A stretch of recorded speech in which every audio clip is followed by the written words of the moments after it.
Kata Nabi SAW, kalau seseorang hamba melakukan ketaatan kepada Allah, sholat misalnya, zikir, membaca Al-Quran, bakti dengan orang tua, bersedekah, membaca Al-Quran, apa saja perintah yang sudah kita ketahui sama-sama, yang Islam agama yang mulai ini ajarkan. Kapan kita kerjakan itu? Kata Nabi SAW, satu perbuatan amal soleh ini Allah akan titikkan dalam hatinya sebuah tetesan cahaya atau satu titik cahaya. Kalau dia ulangi lagi amal soleh tersebut, dia rutinkan, maka akan dititikkan lagi titik putih. Terus saja titik cahaya itu dia isi dalam hatinya sampai hatinya menjadi terang benderang, bahkan dia bisa menerangi orang lain. Sebaliknya, dan ini saksi bahasan kita, kalau seorang hamba melakukan maksiat kecil ataupun besar, maka Allah titikkan dalam hatinya titik warna hitam. Kalau dia mengulangi lagi, titik hitam lagi. Kalau dia mengulangi lagi, titik hitam lagi. Sampai hatinya menjadi hitam kelam. Dan bahkan bisa lebih keras daripada batu. Sebagaimana Allah sebutkan dalam Al-Baqarah. Au asyaddu qaswah. Atau lebih keras daripada batu itu. Dan pada saat itu, semua jenis peringatan tidak akan berpengaruh pada dia.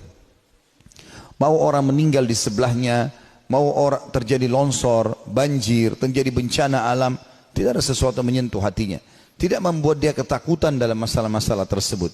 Dan pada saat itu tidak akan ada manfaat lagi hidupnya. Tidak lain dia seperti hewan yang tidak akan pernah lagi peduli dengan keadaan di sekitarnya. Saudaraku seiman, Allah Subhanahu wa taala dengan kemahamurahannya berbeda dengan manusia tentunya.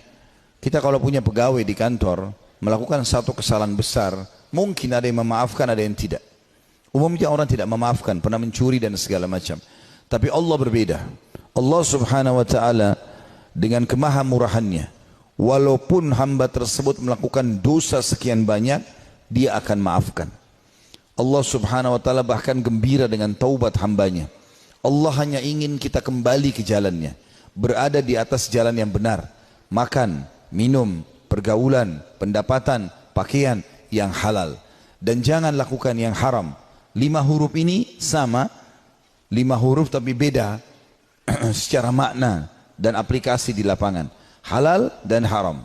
Dan sudah sering saya sampaikan dalam banyak pengajian-pengajian saya, kalau yang haram itu jauh lebih sedikit dari yang halal. Halal itu jauh lebih banyak. Jadi tidak ada alasan kita untuk terjerumus pada perbuatan yang haram ini. Allah Subhanahu wa taala memberikan peringatan-peringatan dengan rasa takut pada saat ingin melakukan pelanggaran-pelanggaran.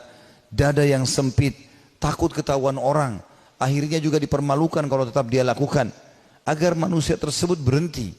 Bahkan ulama mengatakan kalau ada pencuri yang mencuri kemudian ditangkap dan digebukin, dipukul oleh orang-orang, itu bentuk kasih sayang Allah.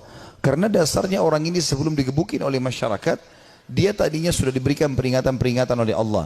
Pencurian dia yang pertama mungkin muncul rasa takut, tapi tetap saja dia jalan. Kemudian pencurian yang kedua, Allah buat dia dilihat oleh orang lain supaya dia malu. Tetap dia lakukan.